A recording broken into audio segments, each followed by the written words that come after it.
بسم اللہ الرحمن الرحیم۔ میرے پیارے دوستو، عزیز و بہن بھائیو، السلام علیکم۔ درود پاک پڑھیں، چلتے ہیں حدیث مبارک کی طرف۔ یہ حدیث مبارک بخاری شریف کی روایت ہے جو میں آپ لوگوں کے سامنے بیان کر رہا ہوں۔ حدیث مبارک کو آخر تک لازمی سنیے۔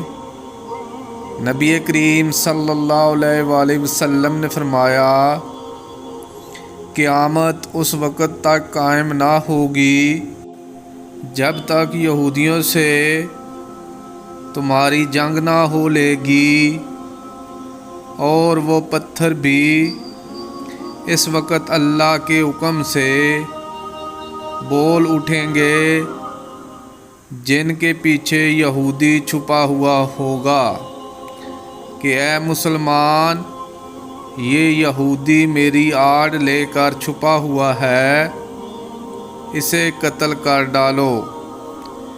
میرے پیارے دوستو، اگر آپ حدیث مبارک سننا پسند کرتے ہیں تو اس طرح کی مزید حدیث کے لیے چینل کو سبسکرائب کر لیں۔ برائے مہربانی ویڈیو کو لائک بھی کریں۔ اجازت دیں، ملتے ہیں پھر ایک نئی حدیث کے ساتھ۔ جزاک اللہ، شکریہ، اللہ حافظ۔